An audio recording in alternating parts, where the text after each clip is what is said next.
Hey guys, tonight we're spending some time with a case out of Chesnee, South Carolina, a small town in the foothills of the Blue Ridge Mountains, the kind of place where people leave their doors unlocked and everybody knows everybody's business. On November 6, 2003, 4 people were shot and killed inside a motorcycle dealership called Superbike Motorsports. The owner, his mother, his best friend, and a young mechanic, all of them gone in what investigators believe was less than 2 minutes. And when it was over, the person who did it walked out without taking a single thing. No money, no merchandise. An envelope of cash was left sitting in plain sight on the counter. For 13 years, nobody could figure out why. Before we settle in for this one, take a moment to like the video and subscribe, but only if you genuinely find value in what we do here. No pressure, no guilt. And thank you so much to everyone who suggested this case. Truly. Now, dim those lights. Get comfortable. This is a long one. And Scott, Brian, Beverly, and Chris, their stories deserve to be heard carefully. Scott Ponder was 30 years old and had just built the kind of life most people spend decades working toward. He had a successful business, a wife he adored, and a baby on the way. His mother Beverly spent her days at the shop, not because she had to, but because she loved being near her son. Brian Lucas was Scott's best friend since they were young, the kind of friend who becomes family. And Chris Sherbert was the newest member of the team, 26 years old, just finding his footing. How does a crime like this happen? In the middle of the day, in a small town where everybody knows everybody. How does a person walk into a motorcycle shop, kill 4 people, and vanish without a trace? And how does it take 13 years and the rescue of a woman chained inside a shipping container on a rural property to finally connect the dots? Let's start from the beginning. To understand what happened that day, we need to know who these people were. To really understand the weight of what happened inside Superbike Motorsports on that November afternoon, you have to understand that this wasn't just a business. It was a gathering place, a second home for the people who worked there and for the customers who came back week after week, not always because they needed parts or service, but because they liked being around Scott Ponder and his crew. That matters. It matters because when we talk about what was lost that day, we're not just talking about 4 lives. We're talking about a specific kind of warmth that existed inside that building, the kind that doesn't come from a business plan. It comes from people who genuinely care about what they do and who they do it with. Scott Dean Ponder was born and raised in Spartanburg County, South Carolina. He grew up around motorcycles the way some kids grow up around baseball or fishing. It wasn't just a hobby for Scott. It was a language. He understood bikes the way a mechanic understands an engine and the way a rider understands the road, which is to say, it was in his blood. He raced them. He talked about them endlessly. And when he was old enough to turn that passion into something real, he did. In January of 2001, Scott opened Superbike Motorsports on Paris Bridge Road in Chesnee. It was a modest operation at first, a dealership and service center specializing in high-performance motorcycles, tucked along a 2-lane highway that stretched out toward the Blue Ridge Mountains. The location was rural, a bit off the beaten path, but Scott didn't see that as a disadvantage. He saw it as an opportunity. The shop sat on a relatively isolated stretch of road, with no other businesses or homes in close proximity. For a motorcycle dealership, the seclusion was actually appealing. Riders liked the idea of a shop out in the country, away from the noise and traffic of the city. It felt like a destination, a place you drove to because you wanted to be there, not because you happened to pass by. What made Superbike different from other small-town dealerships was Scott's willingness to think ahead. This was the early 2000s, and most motorcycle shops in rural South Carolina were still doing business the old-fashioned way, foot traffic and word of mouth. Scott started selling bikes on the internet. It sounds obvious now, but in 2001, that was a genuinely innovative move for a small powersports shop in the upstate, and it worked. Superbike Motorsports did over $1 million in sales in its first year. Suzuki took notice and gave the dealership recognition for its performance. Scott reinvested in the business, remodeling the shop, expanding the garage, building something he could be proud of. But if you asked the people who knew Scott what made the shop special, they wouldn't talk about sales numbers or Suzuki awards. They'd talk about Scott himself. He was the kind of person who made you feel welcome the moment you walked through the door. He remembered your name. He asked about your family. He'd spend 20 minutes talking to a customer about a bike they couldn't afford yet, not because he was trying to make a sale, but because he loved the conversation. The shop became a hub for local riders, the kind of place where people just showed up to hang out, drink coffee, and talk about two-wheeled machines. Scott was also an active member of the Church of Jesus Christ of Latter-day Saints in Boiling Springs, where he served in leadership roles. He met his wife, Melissa, at a motorcycle show, which tells you everything you need to know about both of them. They fell in love the way people do when they find someone who shares the thing that makes them feel most alive. By the fall of 2003, Melissa was 7 weeks pregnant with their first child. Scott was going to be a father. He talked about it at the shop. He was excited in that quiet, steady way that people who've built good lives tend to be, not flashy about it, just happy.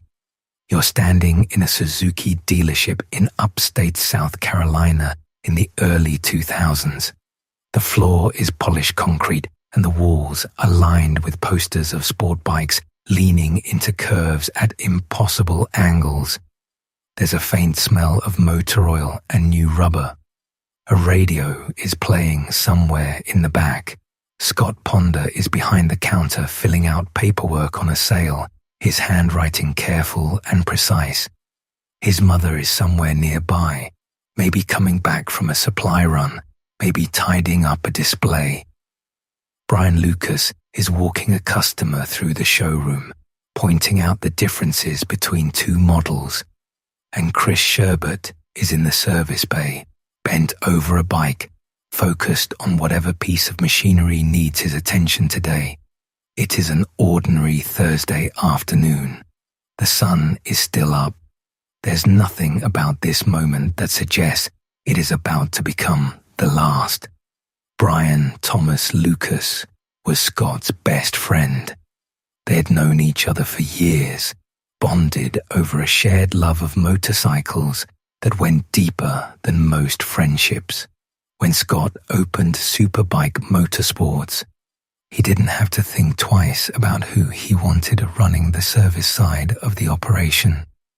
Brian became the shop's service manager, and the two of them built the business together, shoulder to shoulder, day after day. Brian was 29 years old. He was married to a woman named Robin. His parents, Tom and Lorraine Lucas, lived nearby and were deeply proud of their son. Lorraine would later become one of the most vocal advocates for solving the case, a mother who refused to let her son's murder be forgotten. Brian's father, Tom, would stand beside her through every press conference, every anniversary, every agonizing year without answers. When you hear them talk about Brian, you hear the same thing over and over. He was kind. He was dedicated. He loved motorcycles and he loved the people around him. He was the kind of person who showed up early and stayed late. Not because anyone asked him to, but because that's who he was.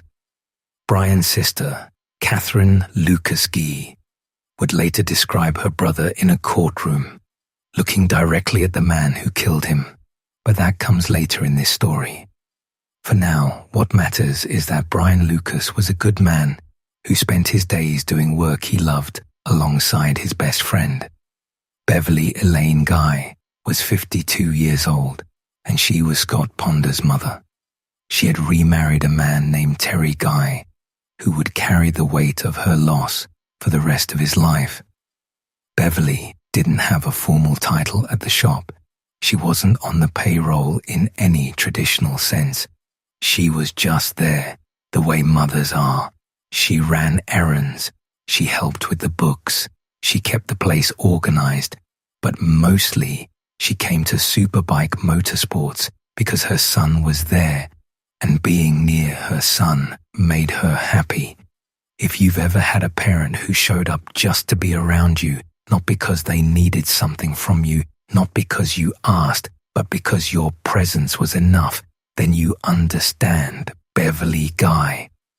She was the kind of mother who found joy in the ordinary rhythms of her child's life, watching Scott build his business, watching him succeed, watching him become the man she raised him to be. That was enough. She didn't need the spotlight. She just wanted to be close.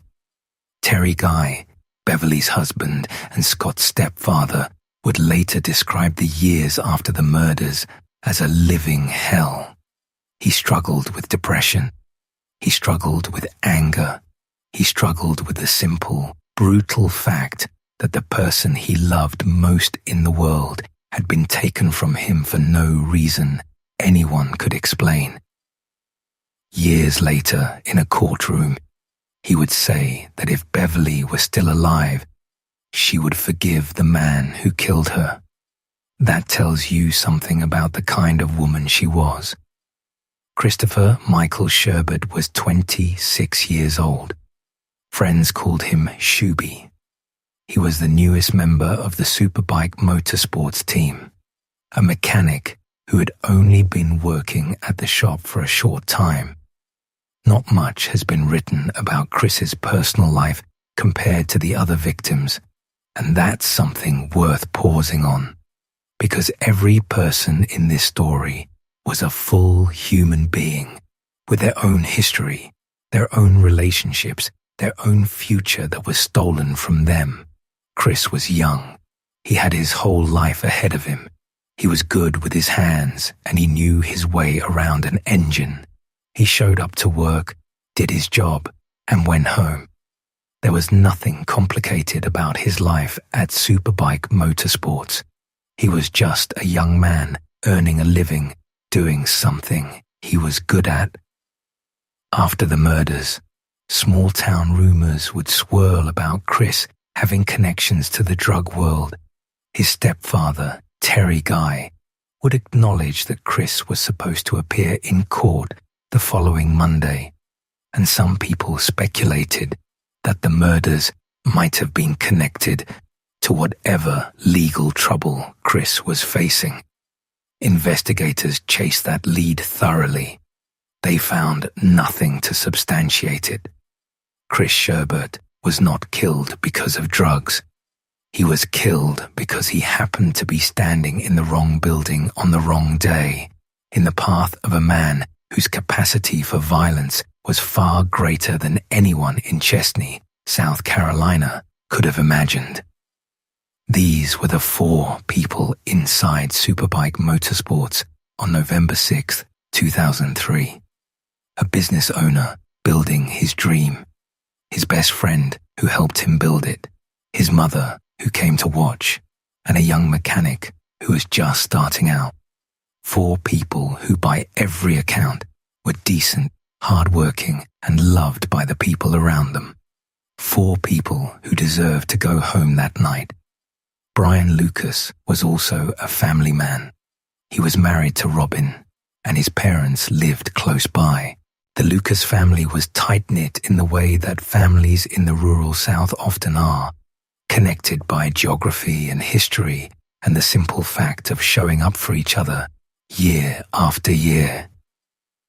Brian's father, Tom, worked hard his entire life. His mother, Lorraine, was the kind of woman who kept everything together, the kind of woman who remembered birthdays and holidays and made sure everyone felt looked after. They were proud of Brian, proud of the work he was doing at the shop, proud of the man he had become. When you hear Lorraine talk about Brian, even years later, you hear a mother who still cannot believe her son is gone. Not in the way that time doesn't heal, because it does, slowly and imperfectly, but in the way that a parent's love doesn't have a past tense. She doesn't say, "I loved Brian." She says, "I love Brian." And that distinction tells you everything you need to know about what the people in this story lost. Scott and Brian had the kind of friendship that most people are lucky to experience even once in their lives. They had grown up together, found the same passion, and then gone all in on building something together. There's a particular kind of trust that comes from working alongside your best friend day after day, solving problems together, sharing the small victories and the frustrations. You learn each other's rhythms. You finish each other's sentences. You develop a shorthand that nobody else understands. That was Scott and Brian. The motorcycle community in Spartanburg County knew both men well. Superbike Motorsports had developed a reputation not just for competitive pricing and good service, but for being the kind of place where you felt like part of something. Riders would drive past bigger dealerships in larger cities to come to Scott's shop because the experience of being there was different. You weren't just a customer, you were a person. And the people behind the counter actually cared whether you found the right bike. Beverly Guy was in many ways the heart of that atmosphere. She brought a warmth to the shop that balanced out the grease and the engine noise. She knew the regulars by name. She asked about their families. She kept the administrative side of things running smoothly so that Scott and Brian could focus on what they did best, talking to customers and working on bikes. There was nothing glamorous about Beverly's role at Superbike Motorsports. She handled errands and helped with bookkeeping and made sure the small, necessary things got done. But anyone who has ever run a small business knows that the person who handles the small, necessary things is often the person without whom the whole operation falls apart. Chris Sherbert, at 26, was still figuring out what his life was going to look like. He was good with his hands. He could take apart an engine and put it back together. He showed up and did his job and kept his head down. The fact that we know less about Chris than about the other victims is itself a reflection of how young he was when his life was taken. He hadn't had enough time yet to build the kind of public legacy that Scott and Brian had. He was just getting started, and the cruelty of what happened to him is that he never got to become whoever he was going to be. Have you ever thought about how thin the line is between an ordinary day and the worst day of your life? How there's no warning, no signal, no change in the air. One moment you're filling out paperwork or adjusting a carburetor or running an errand for your son, and the next moment, everything is over. That's what makes this case so difficult to sit with. Not just the violence itself, but the ordinariness of the moment that preceded it. These were people doing what they did every single day. They were safe. They were in a place they loved. And then, without any warning at all, they weren't. And this is where the story shifts. November 6, 2003 was a Thursday. The weather in Chesnee, South Carolina was warm for early November, the kind of mild autumn day that makes the upstate feel like summer hasn't quite let go yet. Superbike Motorsports opened that morning like any other day. Scott was there, Brian was there, Beverly was there, Chris was there, the shop was running. Sometime that morning, a customer named Kelly Sisk stopped by the dealership. Sisk had recently returned home to Spartanburg County from a mission with the National Guard in North Carolina, and he drove to Superbike Motorsports that afternoon with his 4-year-old son to make a payment on a go-kart he was buying for his family. Sisk later told investigators that he spent a good 30 to 45 minutes in the shop that day. He browsed the inventory, talked with the staff, and generally enjoyed himself the way people tended to do when they visited Scott's shop. Before Sisk left, he overheard Scott talking with another customer about a motorcycle. Scott was explaining that a particular bike would be a good choice for a beginner. Sisk remembers thinking that the bike seemed pretty large for a beginner, but he figured Scott knew his bikes better than anyone. Sisk also noticed something about the man Scott was talking to.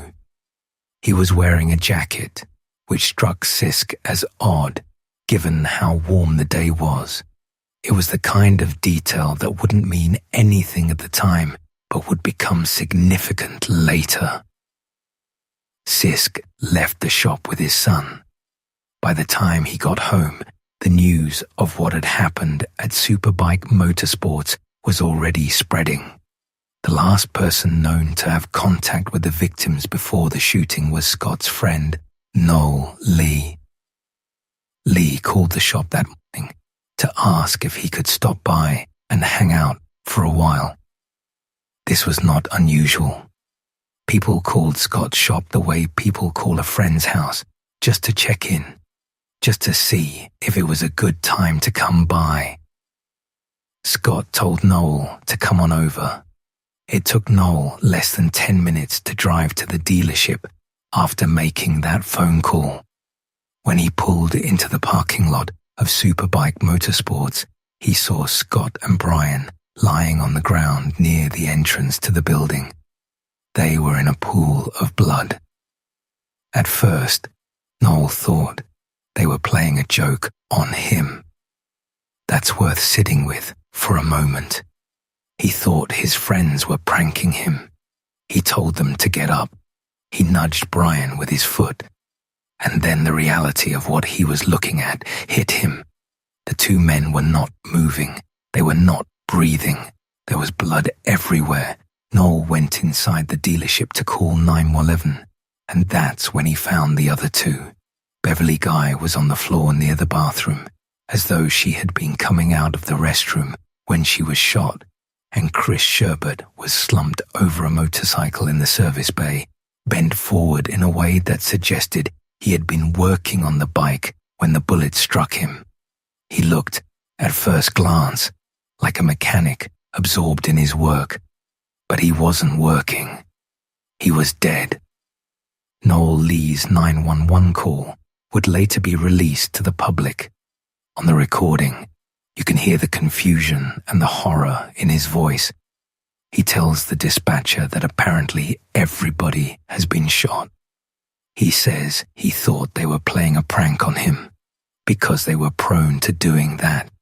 He says he can see 3 bodies, 2 in the parking lot and 1 inside the showroom, and that he's scared to walk into the back of the building because he doesn't know who else might be in there. The 4th body, Chris Sherbert's, was found in the service area at the rear of the shop. Within minutes, law enforcement was on the scene. The Spartanburg County Sheriff's Office, under Sheriff Bill Coffey at the time, began processing what was immediately clear to be one of the most significant crime scenes the county had ever dealt with. 4 people dead. All of them shot multiple times. The shooter, investigators believed, had used a 9mm handgun. 18 shell casings were recovered from the scene, a mix of brass and nickel-plated rounds. Investigators would later determine that the shooter had gone through the shop, shot each victim, and then gone back and put additional rounds into each person's head and chest. This was not a panicked, impulsive act. Whoever did this wanted to make sure every single person in that building was dead. The shooting was believed to have taken place at approximately 2:45 in the afternoon. The entire event, from the first shot to the last, likely lasted less than 2 minutes. No one in the surrounding area reported hearing gunshots, which was not entirely surprising given the shop's rural location along a stretch of highway with no other businesses or homes in close proximity. The building sat somewhat isolated, surrounded by open land and trees, the kind of location where you could fire a weapon in the middle of the day and nobody would hear it. Investigators would later piece together the probable sequence of the attack based on the positions of the bodies and the distribution of shell casings. They believed the shooter entered the shop from the rear of the building. Chris Sherbert, working in the service bay at the back of the shop, was likely the first person the shooter encountered. Chris was shot where he stood, killed while bent over the motorcycle he had been servicing. He never had a chance to react. Beverly Guy appears to have been near the bathroom, possibly walking out of the restroom when she was shot. She was found on the floor in the middle area of the showroom, between the back of the shop and the front entrance. The shooter then moved toward the front of the building. Brian Lucas was shot near the main doorway. His position near the entrance suggests he may have been trying to get out, or he may have been coming from the showroom toward the door when the shooter reached him. And Scott Ponder was found in the parking lot near the parked cars, which suggests he may have been the last one shot, possibly trying to reach the exit or already outside when the bullets caught up with him. After the initial rounds, investigators believe the shooter went back and put additional bullets into each victim's head and chest, making sure every person in that building was dead. The methodical nature of this action tells us something important about the person who committed this crime. This was not someone in a panic. This was not someone who fired wildly and ran. This was someone who moved through the shop with a purpose, killed each person deliberately, and then took the time to go back and confirm that the job was done. 18 shell casings from a 9mm handgun were recovered, a mix of brass and nickel-plated rounds, which indicated the shooter may have been using ammunition from more than one source. The fact that 2 different types of casings were found at the scene was an unusual detail. Most shooters use one type of ammunition. The mix of brass and nickel-plated rounds could mean the shooter had loaded the magazine from 2 different boxes, or it could mean the weapon had been loaded at different times with different stock. It was a detail that investigators noted, catalogued, and ultimately couldn't do much with in the absence of a suspect weapon to match them to. Now picture the parking lot of Superbike Motorsports on that November afternoon. The sun is still high enough to cast shadows across the asphalt. There are motorcycles parked out front, gleaming in the autumn light. A Suzuki banner hangs from the front of the building. The highway stretches out in both directions, empty and quiet. And on the ground near the front entrance, 2 young men who were alive 7 minutes ago are lying still. Inside, a mother and a mechanic who never saw it coming. The air smells like gunpowder and motor oil, and there's nobody around. No witnesses, no suspect, no explanation. The initial hours of the investigation were frantic. Investigators canvassed the area, looking for anyone who might have seen or heard something. They examined the crime scene in painstaking detail. They catalogued every piece of physical evidence they could find, and almost immediately, they ran into a problem that would define this case for the next 13 years. There was no motive. Nothing had been stolen. The cash register was untouched. An envelope containing money was sitting in plain view and had not been taken. The shop's inventory of motorcycles and parts was intact. If this was a robbery, it was the strangest robbery anyone had ever seen. And if it wasn't a robbery, then what was it? Investigators looked for connections between the victims and anyone who might want to harm them. They looked into Scott's business dealings, into Brian's personal life, into Beverly's relationships, into Chris's background. They found nothing. These were not people with enemies. They were not involved in anything illegal. They were not caught up in any disputes that would reasonably lead to violence, let alone a quadruple murder in broad daylight. A man and a woman had been seen near the dealership around the time of the murders. Both were known drug users with questionable reputations. Investigators pursued this lead aggressively, but it fell apart quickly.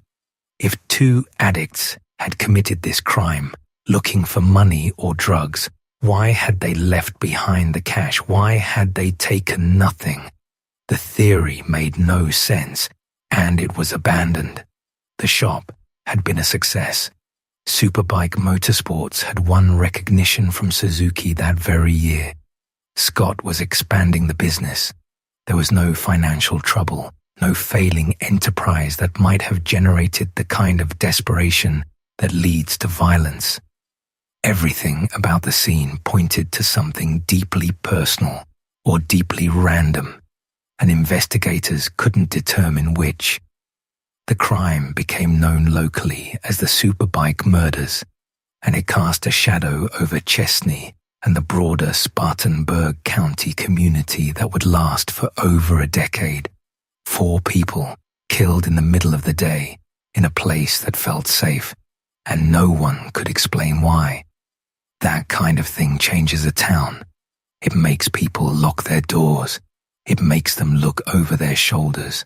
It makes them wonder if they really know the people around them as well as they think they do. Terry Guy, Beverly's husband and Scott's stepfather, got the news from his mother. She called to tell him that the shop was surrounded by Spartanburg County Sheriff's Office patrol cars. Terry rushed to the scene. He would later describe the experience with a simplicity that belies its devastation. This small town had never seen anything like that, he said. It's obvious. And it was obvious. Chesnee was the kind of place where serious crime was rare, where people trusted their neighbors, where a motorcycle dealership on a 2-lane highway was a community gathering spot, not a crime scene. The murders shattered that sense of safety in a way the town had never experienced. You're driving down Paris Bridge Road in Chesnee, South Carolina, on the evening of November 6, 2003. The sun has gone down. The road is dark. You pass the Superbike Motorsports building and you see the flashing lights of a dozen patrol cars in the parking lot. Yellow crime scene tape stretches across the entrance. There are people standing at the edge of the lot, neighbors, customers, friends of the victims, trying to understand what happened. Some of them are crying. Some of them are standing perfectly still, too stunned to move. A television news van is parked on the shoulder of the highway, its satellite dish pointed at the sky. The reporter is doing a live shot, her face illuminated by the camera light, her voice measured and serious.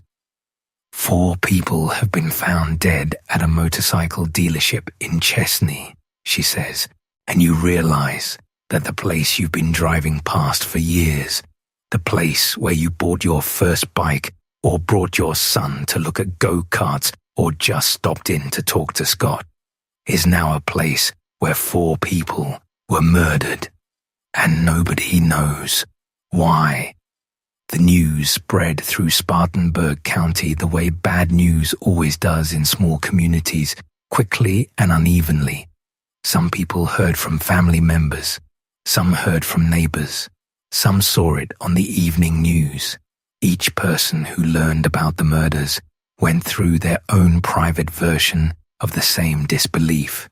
Not here, not these people, not in the middle of the day.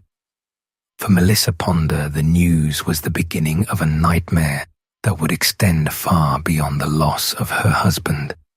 She was 7 weeks pregnant. The man she loved, the father of her unborn child, was gone.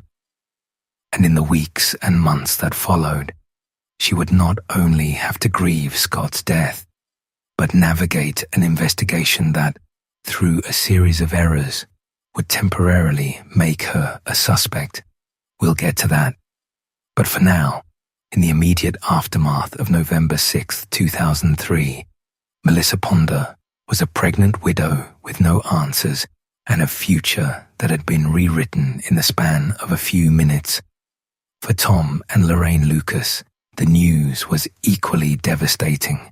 Their son, Brian, was 30 years old. He had his whole life ahead of him. He and Scott were building something together, and it was working.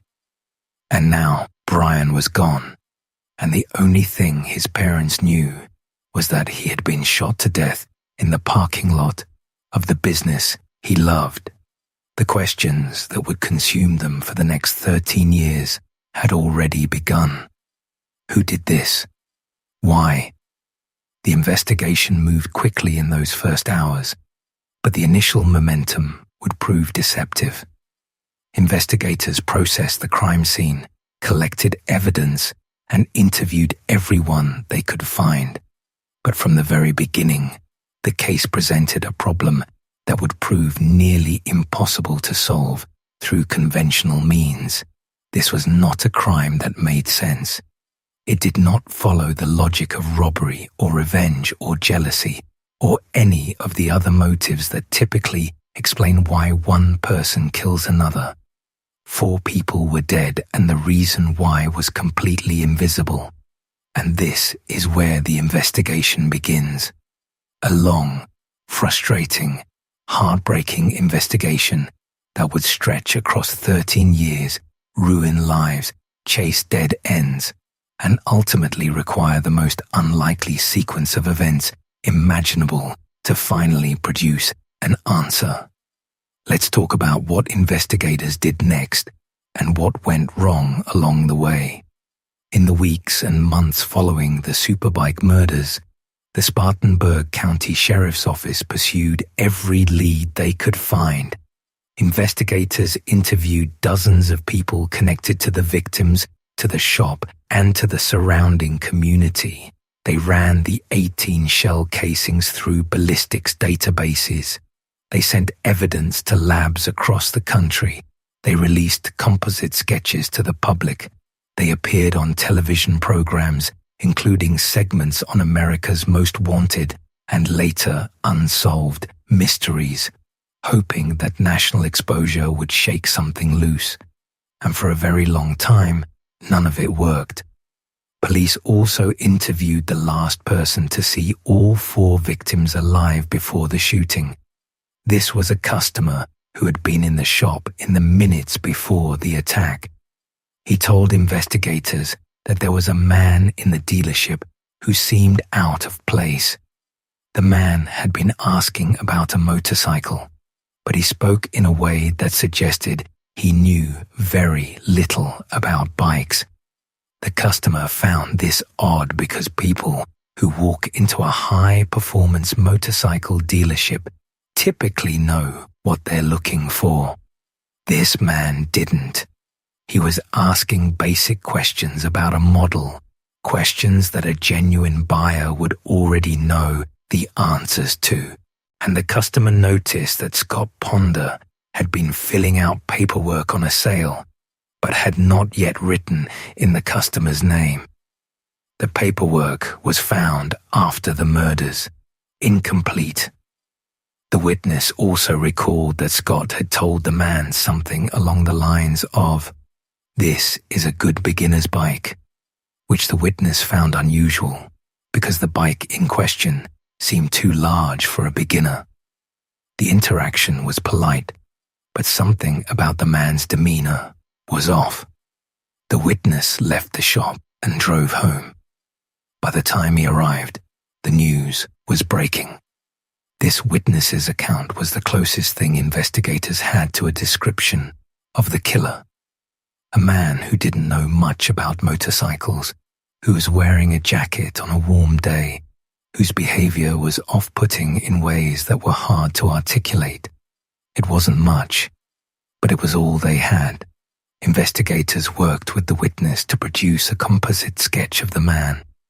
But here's where things got complicated. According to some accounts, the initial composite sketch was done over the telephone, rather than in a face-to-face session with a sketch artist.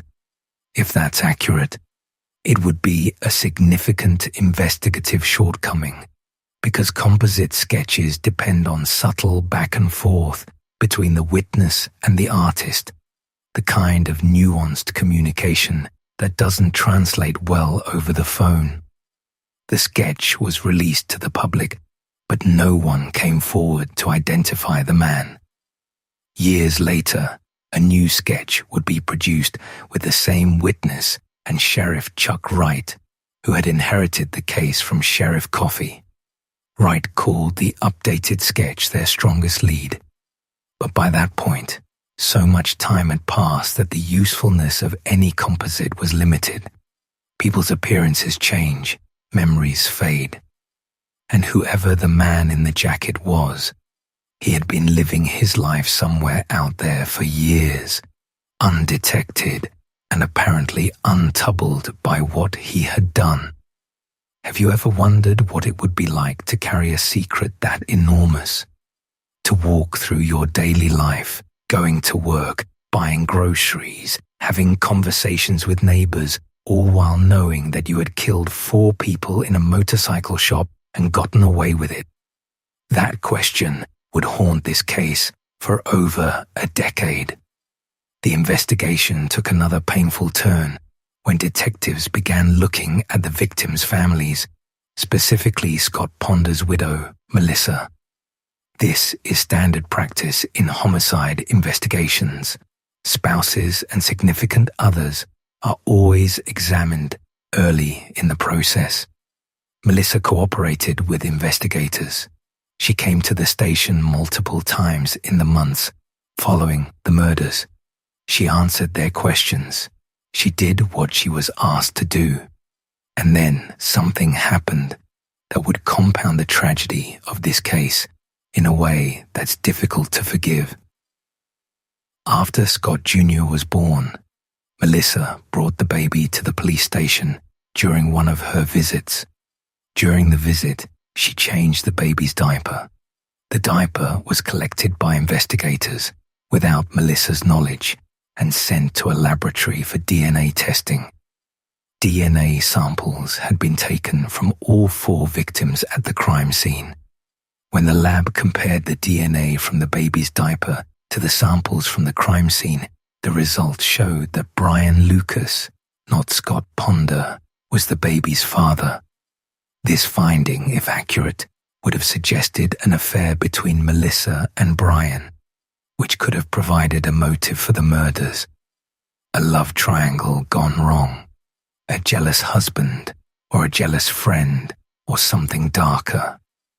The theory took hold within the investigation, and for roughly 18 months, a cloud of suspicion hung over Melissa Ponder. Friends and family of the victims weren't sure what to think. The woman who had just lost her husband who was raising his child alone, who was already dealing with unimaginable grief, was now being treated as a potential suspect, or at least as someone whose personal life may have contributed to the murders. And then someone ran Beverly Guy's DNA against her son Scott's and found that the results didn't match.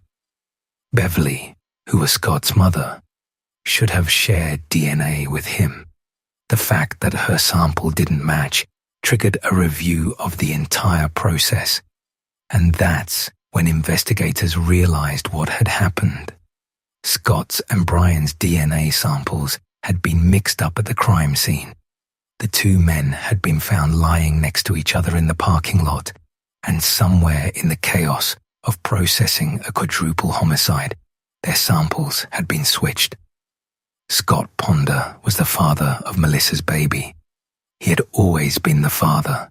There was no affair. There was no love triangle. Melissa had done nothing wrong. To be fair, DNA mix-ups in crime scene processing, while rare, are not unheard of, especially in chaotic, multi-victim scenes. But the damage this mistake caused was real and lasting. Melissa endured months of suspicion that she should never have had to endure. Relationships between family members were strained, and perhaps most heartbreakingly, Scott's grandmother went to her grave without ever learning that the DNA results had been corrected. She died unsure of whether her great-grandson was truly Scott's child. He was. She just never got to know that. Which is to say, the investigation didn't just fail to find the killer. In at least one significant way, it actively made things worse for the people who were already suffering the most. The Lucas family, Brian's parents, and his wife Robin were also dealing with the ripple effects of the investigation. Lorraine and Tom felt that mistakes had been made from the very beginning. They pointed to the crime scene itself, which they believed had been compromised by emergency medical personnel who arrived before the area was fully secured. They pointed to the DNA mix-up. They pointed to years of what they saw as insufficient resources being dedicated to a case that should have been a top priority. They weren't wrong to be frustrated. When you're the parent of a murder victim and the years keep passing without answers, every investigative misstep feels like a betrayal.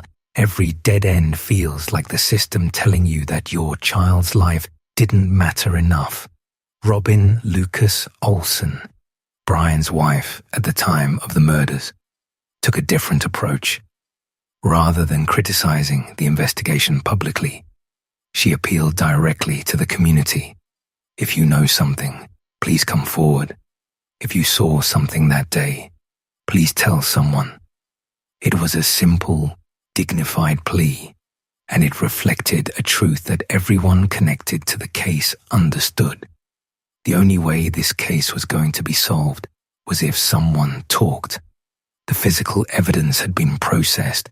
The forensics had been exhausted. What the case needed was a human being who knew what happened and was willing to say so. But nobody talked. Not for years. And the case went cold in the way that cases go cold, not all at once, but gradually. The initial burst of investigative energy gave way to periodic reviews. The periodic reviews gave way to occasional mentions in the press. The occasional mentions gave way to anniversary stories, the kind of articles that newspapers run when there's nothing new to report but the story is too significant to forget. 13 years later, the Superbike murders remain unsolved. Families still waiting for answers in motorcycle shop killings. Each headline was a reminder that justice had not been served, that 4 people were dead and the person who killed them was free. You're Lorraine Lucas in 2010, 7 years after your son's murder. You're sitting at your kitchen table in Spartanburg County, looking at a photograph of Brian. He's young in the picture, smiling, maybe 25 years old. You remember the day the photo was taken, but the details are getting softer around the edges, the way memories do when they carry too much weight for too long. You know that somewhere out there, the person who shot your son is waking up, eating breakfast, going to work, living the kind of ordinary life your son was denied. And you don't know who that person is. You don't know if they live in the next county or the next state. You don't know if they've ever lost a moment's sleep over what they did. You just know that your son is gone and nobody has been held accountable for it. And you think about that every single day. The investigation continued, but the leads grew thinner. Over the years, 27 confiscated firearms were tested against the shell casings recovered from the crime scene. None of them matched. The casings were even sent to a laboratory in England to see if new technology could recover fingerprints from them. That effort came up empty too. In 2006, Geraldo Rivera aired a segment about the case on his show Geraldo at Large. It brought brief national attention, but no new leads. The case was later featured on Unsolved Mysteries website and on America's Most Wanted, two programs that have helped solve countless cold cases over the years. But in this case, the exposure didn't produce the tip that investigators needed. The composite sketch of the man in the jacket circulated widely, but no one stepped forward to identify him. Sheriff Bill Coffey, who had overseen the early years of the investigation, was eventually succeeded by Chuck Wright. Wright inherited the Superbike case along with the rest of the office's caseload, and by all accounts, he took it seriously. He released a new composite sketch based on additional work with the witness. He continued to push for public attention. He kept the case active, at least nominally, even as years passed without a break. But there was only so much that could be done with the evidence that existed. The shell casings didn't match any gun in any database. The composite sketch could have been anyone. And without a witness willing to come forward or a confession, the case was stuck. Year after year, the families of the victims pushed for answers. Lorraine and Tom Lucas, Brian's parents, were particularly vocal. They attended press conferences, they spoke to reporters, they pleaded with the public for information, and they expressed frustration with the investigation itself, criticizing what they saw as mistakes made on the day of the crime and insufficient resources dedicated to the case in the years that followed. Tom Lucas once said that the community deserved answers, and that the same runaround, the same old thing, had gone on for far too long. Robin Lucas Olson, Brian's wife at the time of the murders, took a slightly different approach. Rather than criticizing the investigation, she appealed directly to anyone who might know something. If you were there that day, if you saw something, if someone told you something, please come forward. The plea was simple and direct, and for years, nobody did. Now picture a small town community in upstate South Carolina, a decade after 4 of its own were murdered. The building that housed Superbike Motorsports is still standing, but it's shuttered now. The windows are dark. A chain-link fence surrounds the property. Weeds grow through cracks in the parking lot where Scott and Brian fell. The building has become a kind of monument to unanswered questions, a reminder that whoever did this was still out there, somewhere, living their life while 4 families lived with the absence of the people they loved. The impact of the unsolved case extended beyond the families of the victims. Chesnee itself was changed by the murders. In a small town, a crime this violent and this inexplicable creates a kind of collective trauma. People who had never met Scott or Brian or Beverly or Chris still felt the weight of what had happened. Business owners along Paris Bridge Road wondered if they were safe. Parents drove past the shuttered motorcycle shop and held their children a little tighter.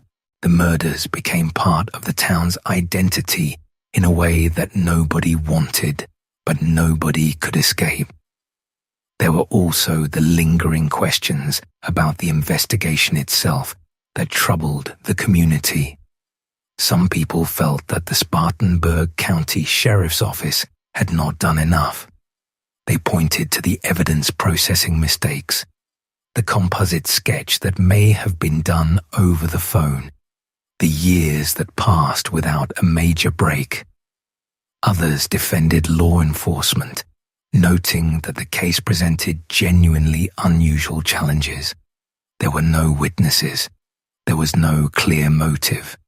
The physical evidence, while substantial in terms of shell casings, didn't point to any known individual. And in the absence of a confession or a direct witness, even the best investigators can find themselves stuck. The truth, as is often the case, probably lies somewhere in the middle. Were mistakes made? Yes. The DNA mix-up alone was a serious error with real consequences for Melissa Ponder. But was the case inherently solvable through conventional means?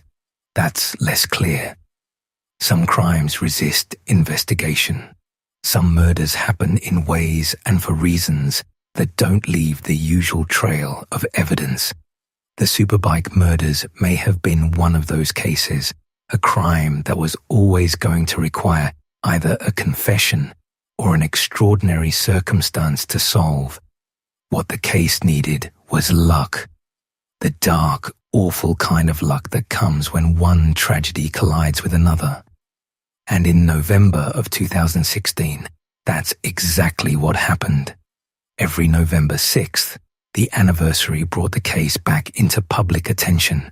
Briefly, news outlets would revisit the story. Investigators would make statements about continuing to pursue leads. The families would gather, sometimes publicly, sometimes privately, to remember what was lost. A public memorial service marking the 10th anniversary of the murders was held in 2013 at Cleveland Park in Spartanburg, organized by the Spartanburg County Sheriff's Office. 10 years. A full decade without answers. The memorial was attended by family members, friends, and community members who had never forgotten what happened inside that motorcycle shop. Lorraine Lucas spoke at the event. She asked, again, for anyone with information to come forward. She asked, again, why? There's something about the 10-year mark of an unsolved case that carries a particular weight.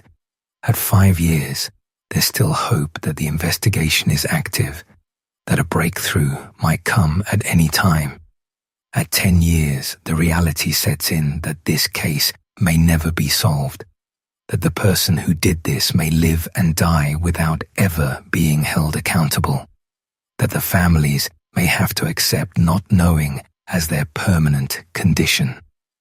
Lorraine Lucas once said something that captures the emotional reality of a cold case better than anything else I've heard. She said, "I did not want to go to my grave not knowing who or why." That sentence contains the two most painful words in any unsolved murder. Who and why? Lorraine had been carrying those two words for years. They were the first thing she thought about in the morning and the last thing she thought about at night. They were the questions that defined her existence after her son's death, and they were the questions that no one could answer. Tom Lucas put it another way. He said that many people told him they were glad he had closure, but that there was no such thing as closure. Nothing or anyone can steal the love or memories I hold in my heart, Lorraine added. And that's the thing about the families of murder victims. They carry two things simultaneously: the love they still feel for the person they lost, and the rage and grief they feel about how that person was taken. Those two things don't cancel each other out.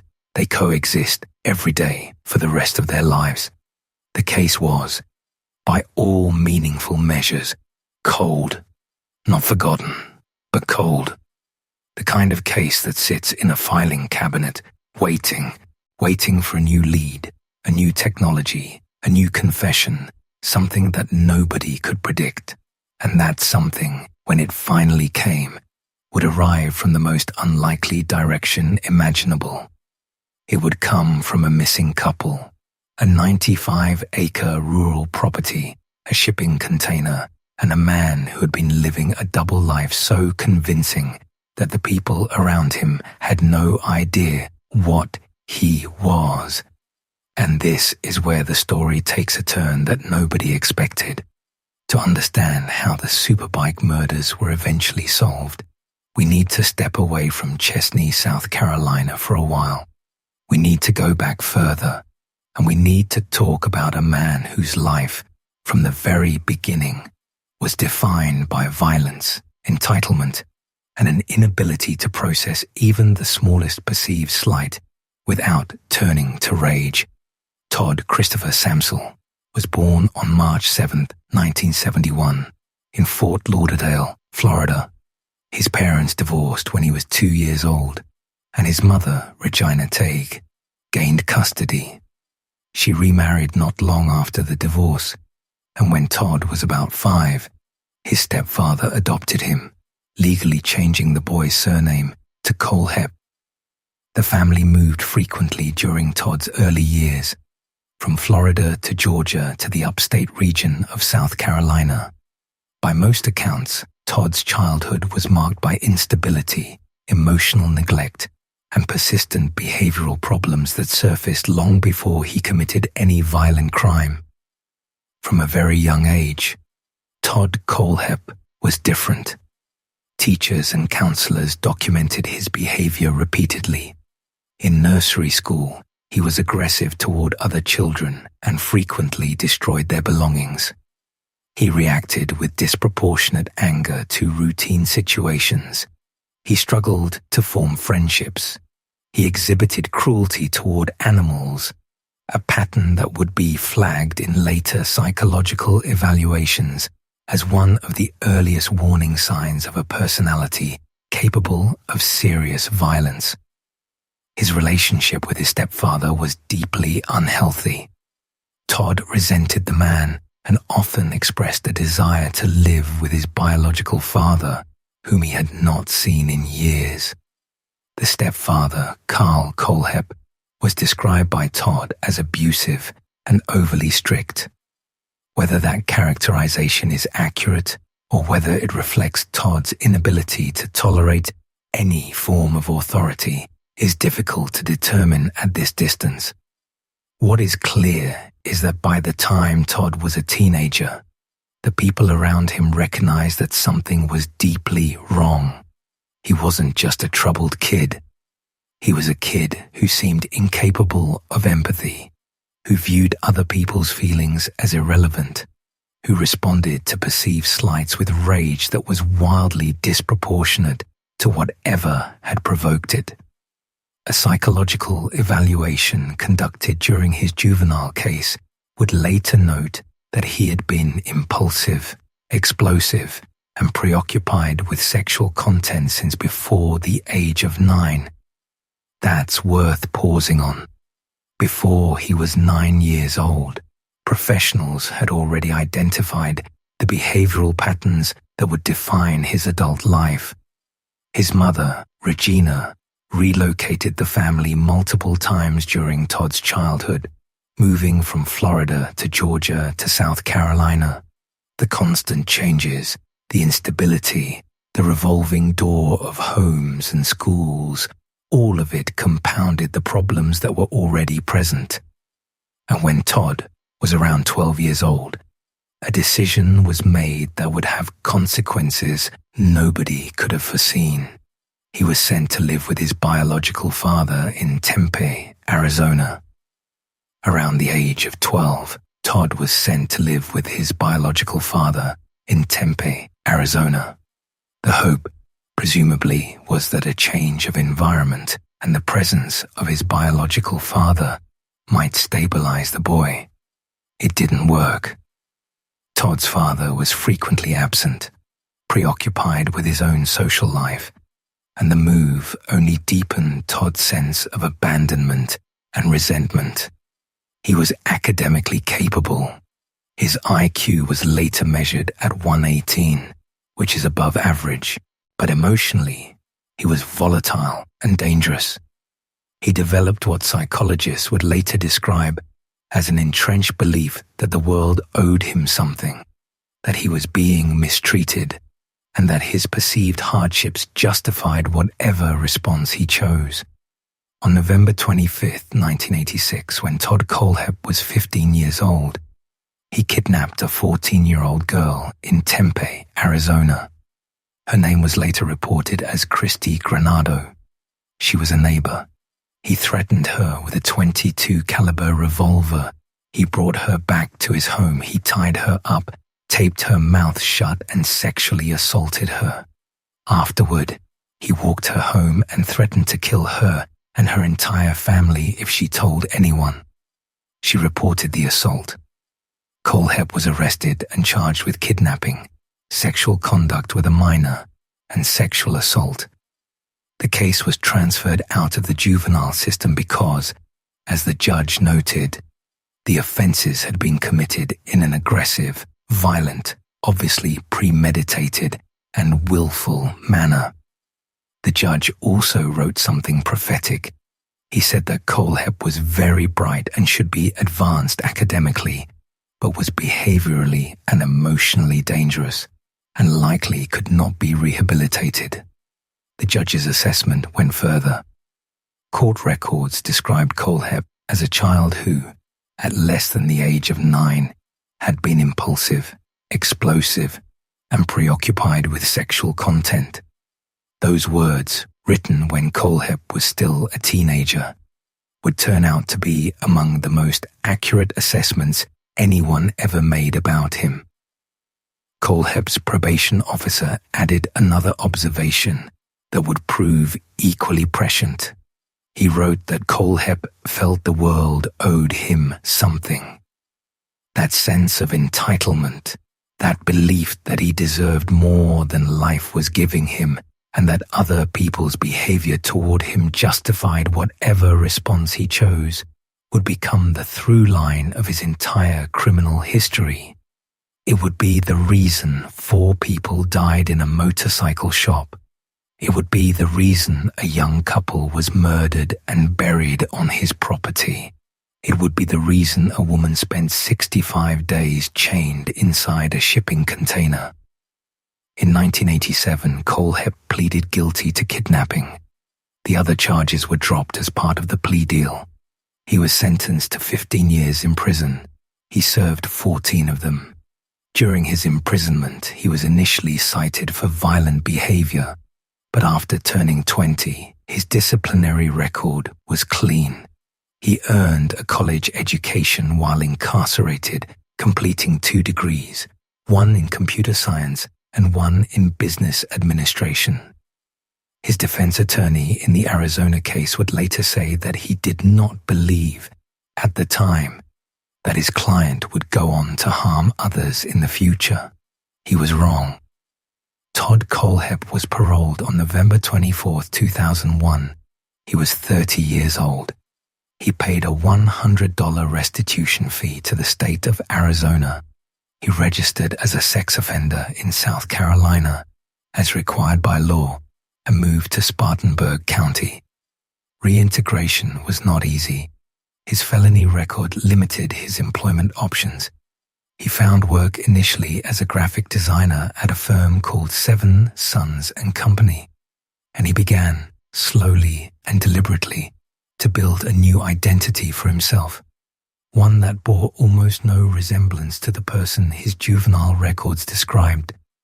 Here's where the story becomes, in some ways, even more unsettling, because what Kohlhepp did after prison wasn't just survive. He thrived. He obtained his real estate license in 2006, and the way he got it is worth noting. His conviction should have disqualified him from licensure, but on his application, he lied. He wrote a letter to the licensing board explaining his criminal history in a way that dramatically minimized what he had done. He described the kidnapping and rape of a 14-year-old girl as a disagreement with his girlfriend that escalated because he was a minor in possession of a firearm. He claimed that Arizona had been coming down hard on minors and firearms due to gang activity, and that's why his sentence was so severe. He wrote that the charge was a felony of kidnapping only because he had a firearm on him during an argument, and that he had told the girl not to move while they talked things out. It was a calculated, dishonest rewriting of his own history, and it worked. His license was approved. The licensing board did not verify his account against the actual court records. Had they done so, they would have found the judge's assessment that Kohlhepp was behaviorally and emotionally dangerous. They would have found the details of the sexual assault. They would have found the probation officer's note about Kohlhepp feeling the world owed him something. They would have denied his application, but they didn't check. And so a convicted kidnapper and rapist was granted a professional license that gave him access to people's homes, their financial information, and their trust. This is one of the most troubling aspects of the Todd Kohlhepp story, and it extends beyond Kohlhepp himself. The system that was supposed to prevent a person like him from occupying a position of trust and access failed. It failed because it relied on self-reporting, and self-reporting is only as reliable as the person doing the reporting. Todd Kohlhepp was a man who had been described by a judge as incapable of rehabilitation, and yet the system gave him a real estate license, a business, a client list, and the freedom to operate without meaningful oversight. From that platform, Kohlhepp built a successful real estate business. He started his own firm, TKA Real Estate, and ran it from his home in Moore, South Carolina. His agency grew to employ 12 agents. He was recognized as a top-selling rookie agent in the Carolina region. He earned enough money to buy expensive cars, motorcycles, and property. He even got a private pilot's license. From the outside, Todd Kohlhepp looked like a success story, a man who had made mistakes as a teenager, served his time, and rebuilt his life. But from the outside was the only angle that made him look that way. What nobody knew, what the system failed to catch, was that Todd Kohlhepp had committed his first murders just 2 years after getting out of prison. In November of 2003, less than 2 years after his release from an Arizona state prison, Kohlhepp walked into Superbike Motorsports on Paris Bridge Road in Chesnee, South Carolina, and killed 4 people. He had purchased a motorcycle from the dealership at some point prior to the murders. According to his later confession, he attempted to return the bike and was dissatisfied with how the transaction was handled. He said the employees mocked him. He said they embarrassed him. His mother, Regina, would later echo this account. She said that Kohlhepp had told her the staff at Superbike Motorsports had humiliated him during a previous visit. Whether this actually happened, whether anyone at the shop truly mocked Todd Kohlhepp, or whether this was his distorted perception of a routine business interaction, is something we will never know. The only people who could corroborate or contradict his account are dead because he killed them. What we do know is that Todd Kohlhepp's response to feeling slighted was consistently, terrifyingly disproportionate. At 15, he kidnapped and raped a girl because of what he perceived as a personal conflict. At 32, he killed 4 people because he believed they laughed at him. At 44, he killed Charlie Carver for, as he put it, having a smart mouth. The pattern is clear. Todd Kohlhepp believed that any perceived disrespect justified the most extreme response imaginable. He was not capable of processing embarrassment, frustration, or conflict the way most human beings do. His only emotional setting for those situations was fury, and his only response to fury was violence. And yet, between November of 2003 and December of 2015, a span of 12 years, there are no confirmed murders attributed to Todd Kohlhepp. 12 years of selling houses, earning money, buying property, writing Amazon reviews, and functioning, at least outwardly, as a normal member of society. Whether he truly stopped killing during those 12 years, or whether there are victims who have not yet been found, is a question that remains unanswered. Kohlhepp has claimed there are more victims than authorities know about. He told his mother that she did not have enough fingers to count them all. Whether this is truthful or self-aggrandizing remains to be seen. Kohlhepp was also investigated as a person of interest in another unsolved crime.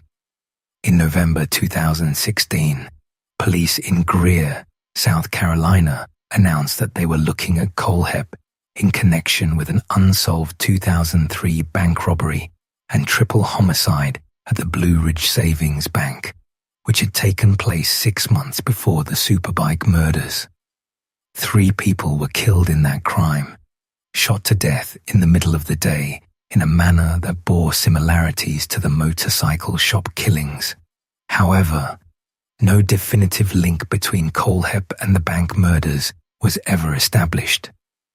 Kohlhepp denied any involvement in the Greer case. The investigation into possible connections remains unresolved. You're sitting across from Todd Kohlhepp at a kitchen table in a modest South Carolina home in 2010. He's helping you sell your house. He's wearing a polo shirt. He's got a stack of papers in front of him, and he's walking you through the comparable sales in your neighborhood. He's professional. He's knowledgeable. He's a little intense, maybe. A little too eager to talk about his firearms, a little too casual with his humor, a little too comfortable steering the conversation in directions that make you slightly uneasy. But he's selling your house. He's getting the job done. You don't think about it much. People are quirky. What you don't know, what nobody in that room knows, is that the man sitting across from you murdered 4 people in a motorcycle shop 2 years after getting out of prison.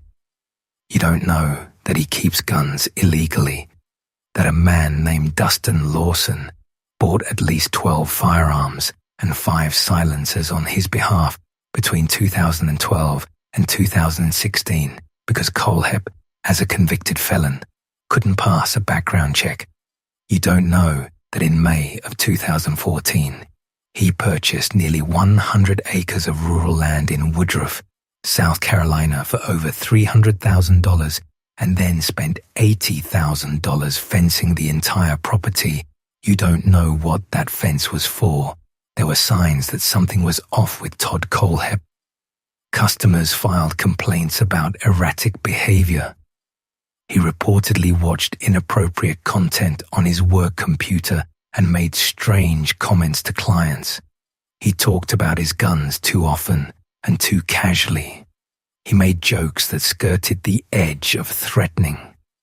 One customer who sold her home through Kohlhepp remembered him as extremely outgoing and professional, but noted that he would often talk about his firearms and sometimes use inappropriate innuendo during their conversations.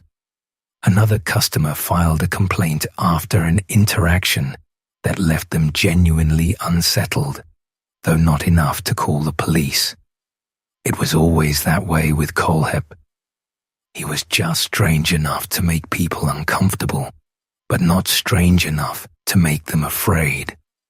At least, not until it was too late. But in the context of a busy real estate market in upstate South Carolina, these were the kinds of things people noticed and then ignored, the way you notice a loose board on a deck and make a mental note to fix it later, before forgetting about it entirely. Todd Kohlhepp sold houses, he closed deals, he made money, and the person he had been at 15, the person he had been inside that motorcycle shop in 2003, that person was invisible behind the polo shirts and the business cards and the professional smile. His father, who had been largely absent from Todd's life, would later say something that captures the essence of who Todd Kohlhepp was beneath the surface. He said the only emotion his son really knew was fury, not sadness, not joy, not empathy, fury. The rest of it, the charm, the professionalism, the small talk with clients, all of that was performance. The real Todd Kohlhepp was the one who felt humiliated in a motorcycle shop and responded by killing everyone inside. And then there were the Amazon reviews. Between 2014 and 2016, an Amazon account linked to the username me, with a wish list belonging to Todd Kohlhepp, posted approximately 140 product reviews. On the surface, many of them read like dark humor. A 5-star review of a folding shovel that said, "Keeping car for when you have to hide the bodies and you left the full-size shovel at home. Does not come with a midget, which would have been nice." A 5-star review of a set of padlocks that said, "Solid locks, have 5 of them on a shipping container.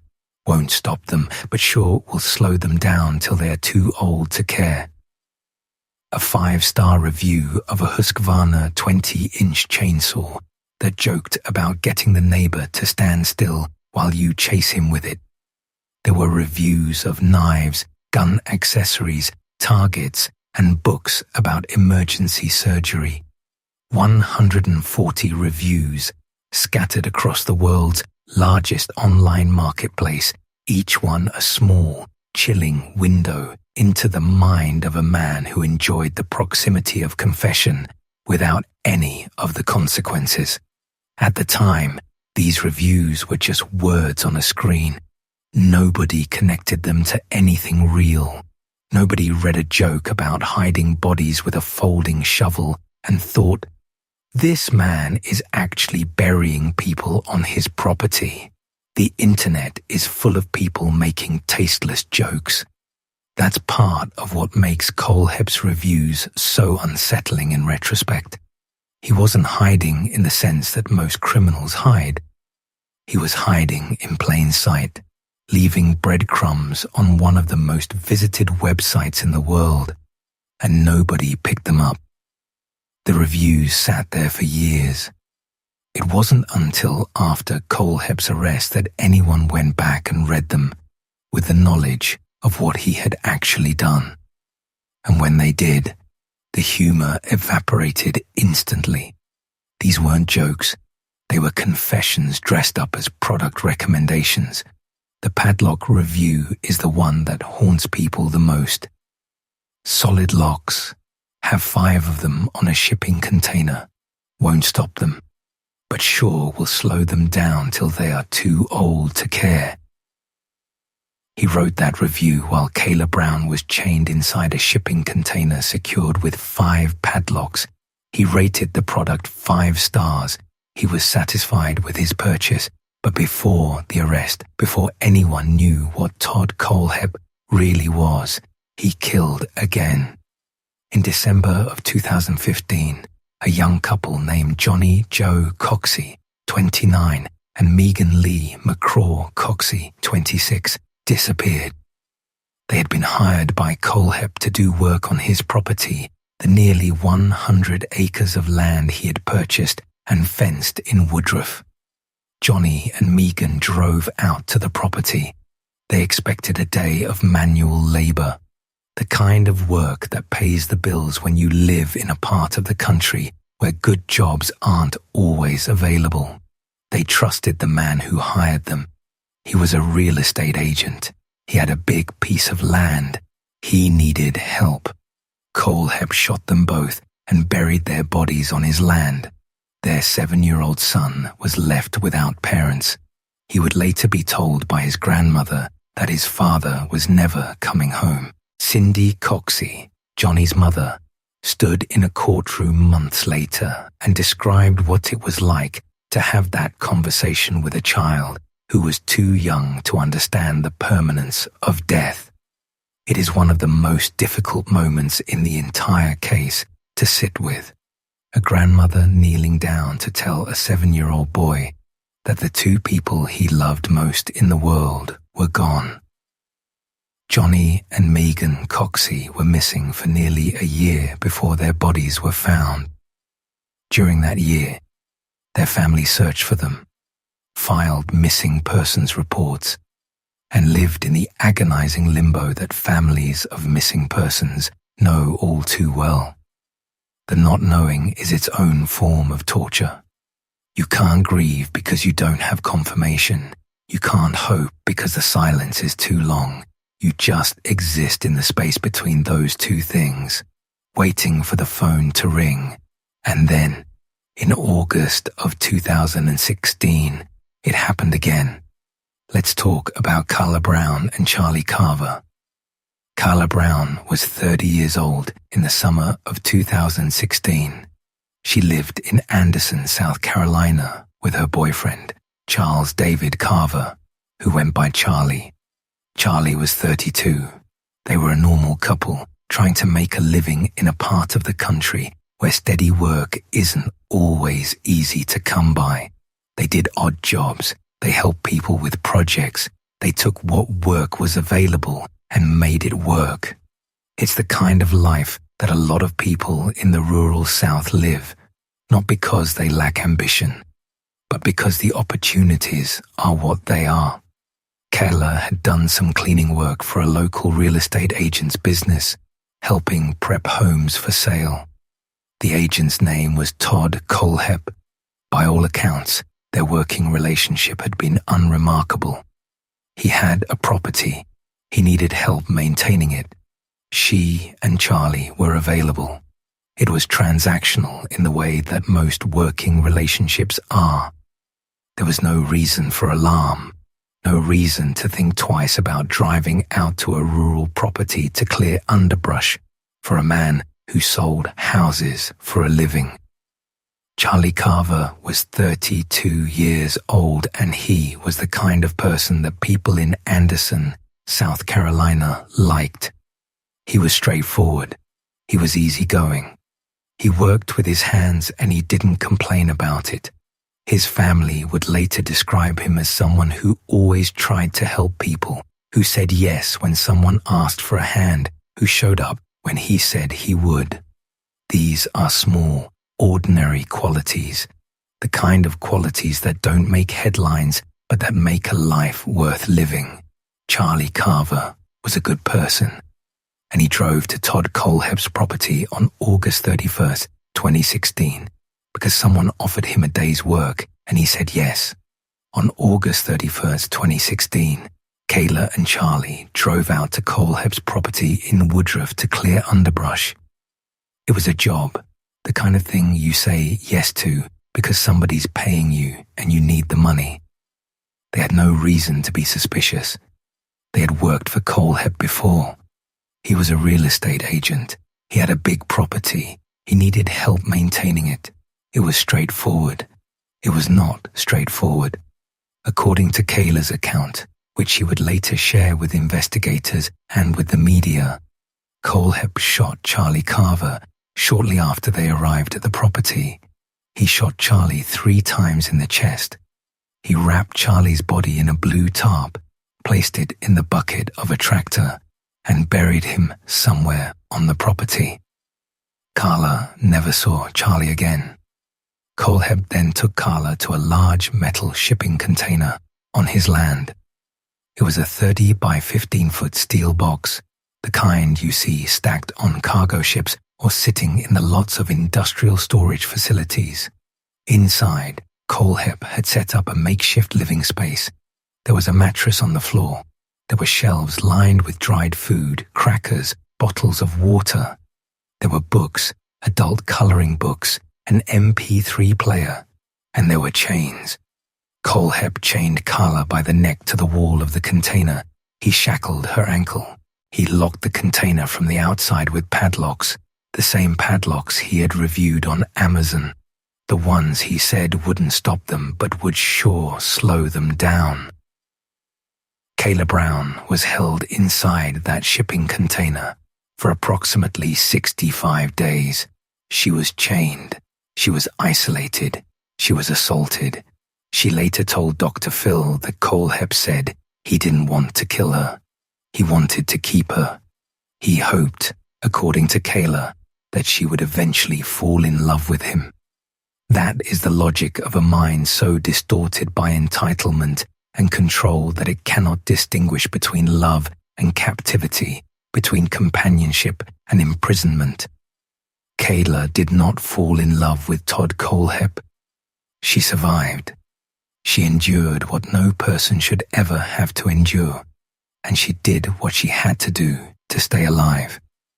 Inside the container, Carla's world was reduced to a 30 by 15-foot steel box. The walls were corrugated metal. The floor was hard. There was a mattress, but it was on the ground. She used a 5-gallon bucket as a bathroom. For food, Kohlhepp gave her crackers and cheese, some of which was moldy. He provided water in bottles. He gave her books and adult coloring books and an MP3 player, the kind of small comforts that in any other context would be unremarkable, but in the context of captivity take on a grotesque quality. They were not acts of kindness. They were acts of control. They were designed to make Kayla dependent on him for everything, even the most basic forms of stimulation. Kohlhepp moved Carla out of the container from time to time, always bound in some way to another structure on the property. He had built this arrangement carefully. The fencing, the container, the supplies, the locks. This was not improvised. This was planned. And the realization that Kohlhepp had spent years preparing his property for exactly this purpose is one of the most disturbing aspects of the entire case. Meanwhile, outside that container, the world was looking for Kayla Brown and Charlie Carver. The couple had been reported missing from Anderson, South Carolina in late August. Their families were frantic. Investigators began retracing their movements, trying to figure out where they had gone and who they had been in contact with. Phone records, social media, text messages, the usual digital trail that missing persons cases rely on in the modern age. And that digital trail led investigators to Todd Kohlhepp. Cell phone data showed that Carla's phone had pinged off a tower near Kohlhepp's property around the time she disappeared. There were also Facebook messages that connected Carla and Charlie to Kohlhepp's real estate business. Investigators put together a picture of the couple's last known movements and determined that they had been planning to do work on Kohlhepp's land the day they vanished.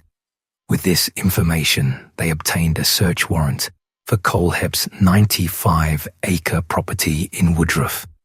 On November 3, 2016, deputies from the Spartanburg County Sheriff's Office arrived at the property to execute the warrant. They were looking for Kayla Brown and Charlie Carver. They were looking for any sign of the missing couple. What they found was a scene that Spartanburg County Sheriff Chuck Wright would later describe as something out of a horror film.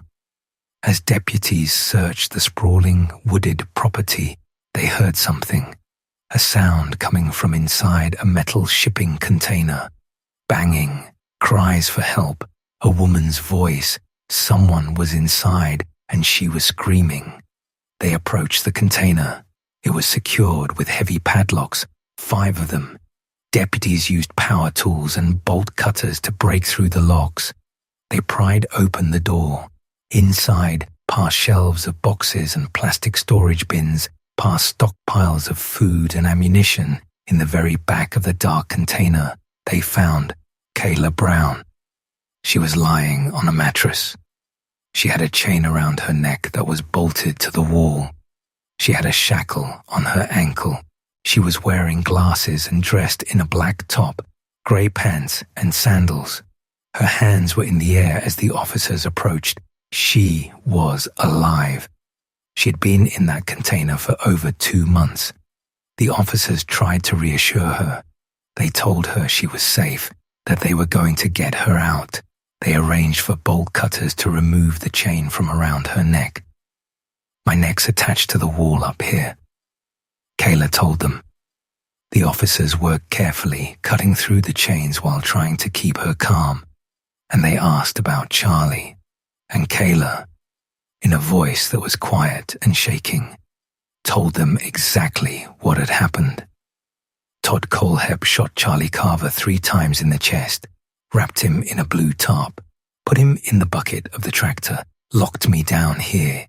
I've never seen him again. He says he's dead and buried. He says there are several bodies dead and buried out here. Several bodies. While some deputies were cutting Carla free from the shipping container, other investigators had been dispatched to Kohlhepp's home. They arrived and began what started as a cordial interaction. "How are you doing?" an officer asked. "Doing well," Kohlhepp replied. He appeared calm, almost casual, in the way that people who are very good at performing normalcy tend to appear when they sense the walls closing in. But things changed quickly as the deputies began receiving phone calls from their colleagues at the property. Carla had been found. The tone of the conversation shifted. Kohlhepp was handcuffed and informed that the woman in his shipping container had been rescued. He was arrested on the spot.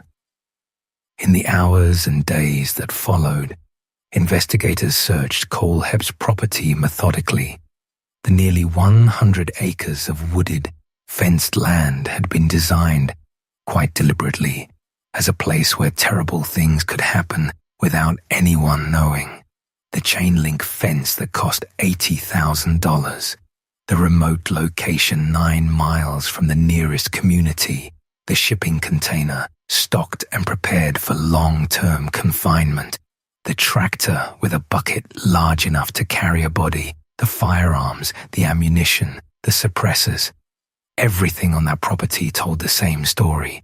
This was not a man who had snapped in a moment of rage. This was a man who had planned, prepared, and built the infrastructure for sustained violence. What followed was a series of interrogations that would crack open not just the case of Carla Brown and Charlie Carver, but a cold case that had haunted Spartanburg County for 13 years. Kohlhepp confessed to killing Charlie Carver.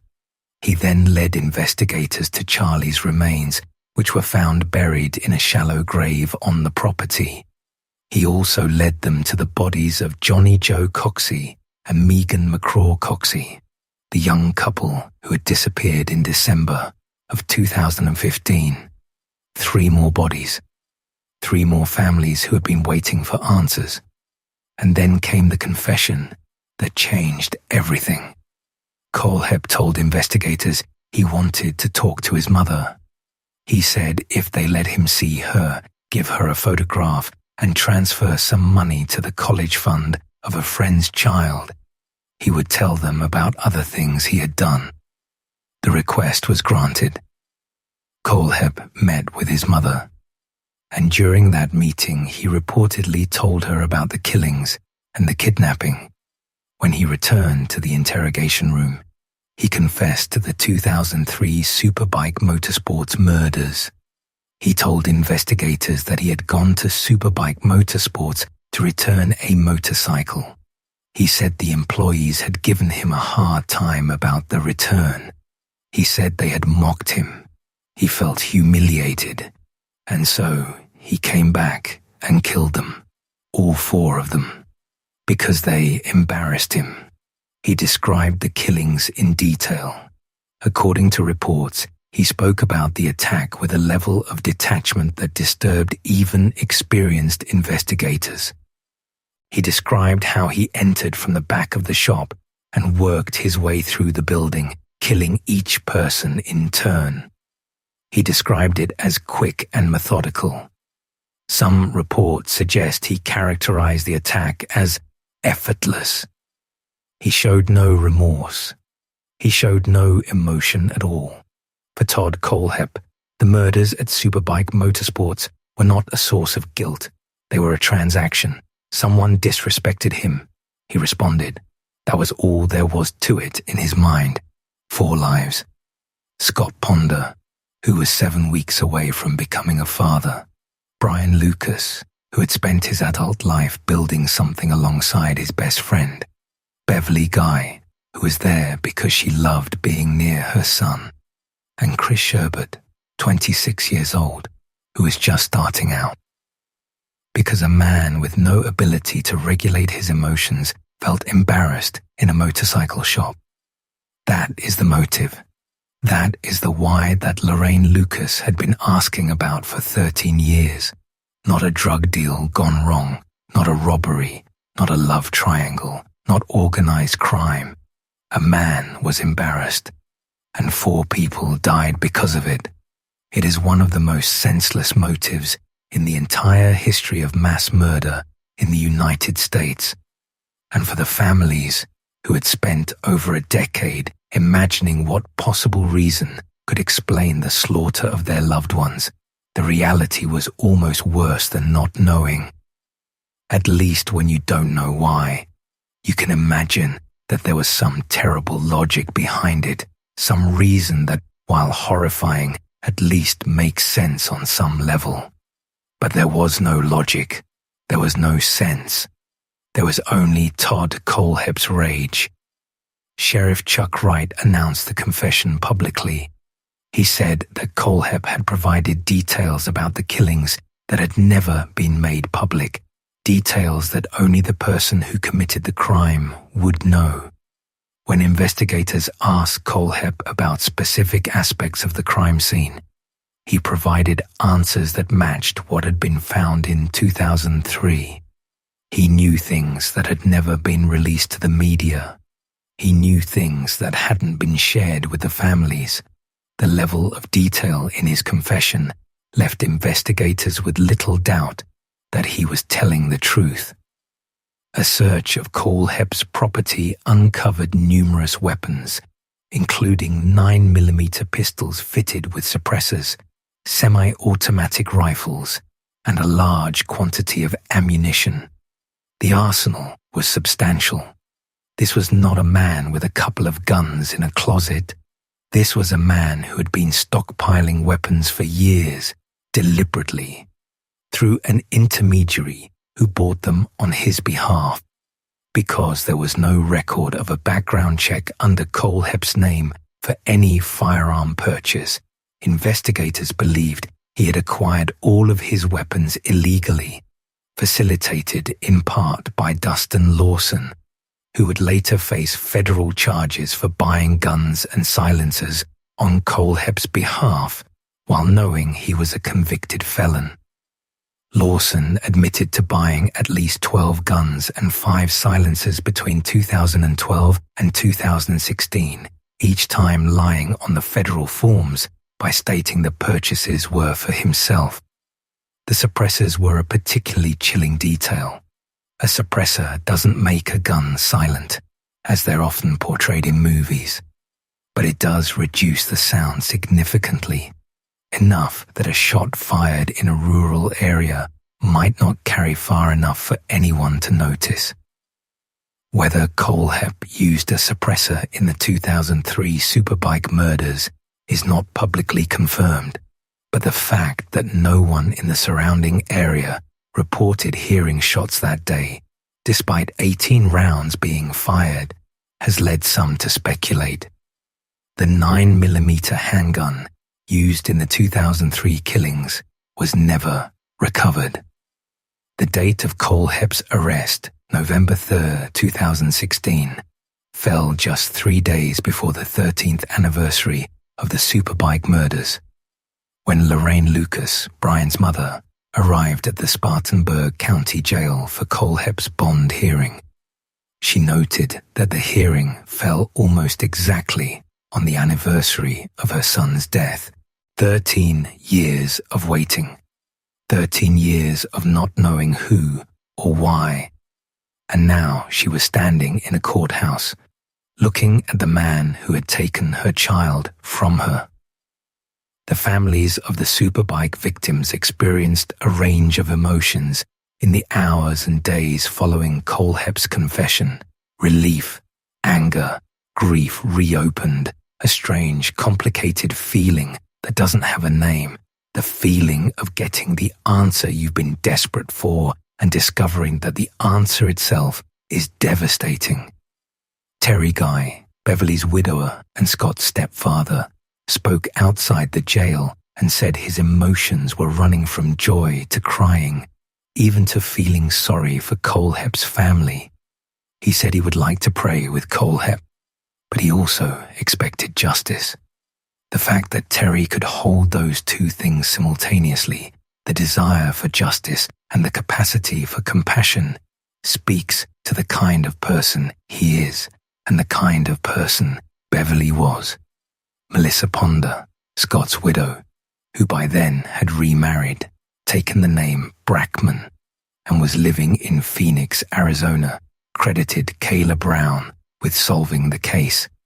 She said the murders of her husband and the 3 others would never have been solved if Carla Brown hadn't been found alive.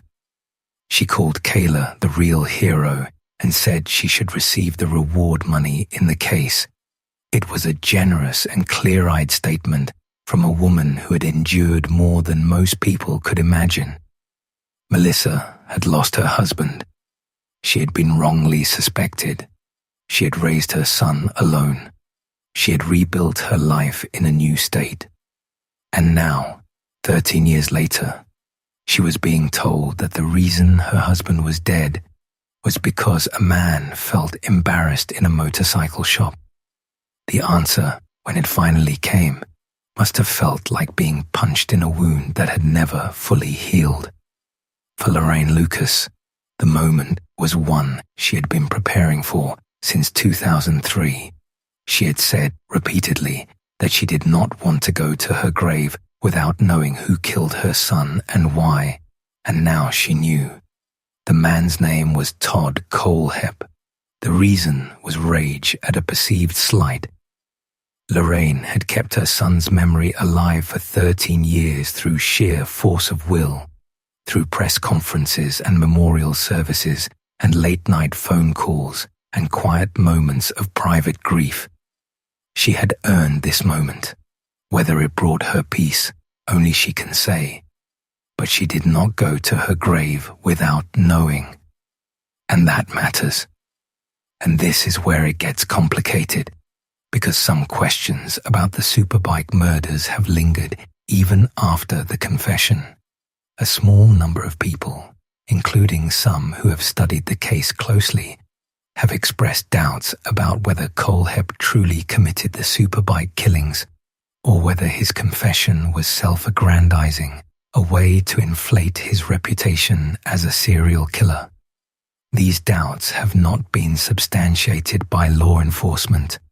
Sheriff Wright was unequivocal that Kohlhepp's confession included details that only the killer could have known. No alternative suspect has ever been identified, and Kohlhepp's pattern of violence, his history of extreme reactions to perceived slights, his access to weapons, and his proximity to the area at the time of the murders all make the confession credible. To be fair, no physical evidence directly linking Kohlhepp to the Superbike crime scene has been made public. The 9mm handgun used in the 2003 killings was never recovered. But confessions that include non-public details carry significant weight in criminal investigations, and the totality of the evidence, the confession, the behavioral pattern, the timeline, all points in the same direction. On May 26, 2017, Todd Kohlhepp stood before a Spartanburg County judge and pleaded guilty to 7 counts of murder, 2 counts of kidnapping, and 1 count of first-degree criminal sexual conduct. He showed no emotion as the families of his victims delivered impact statements. The courtroom was heavy with grief. One by one, the people whose lives he had destroyed stood and told him, and told the court, what he had taken from them. Lorraine Lucas looked at the man who killed her son and did not flinch. She had waited 13 years for this moment. She had attended press conferences and memorial services and anniversaries year after year, and every single one of them had ended the same way, without answers. Now she had the answers. The man sitting in front of her was the reason Brian was gone, and she wanted him to know that she was not afraid of him. She wanted him to see what his actions had done to a family that had never recovered and never would.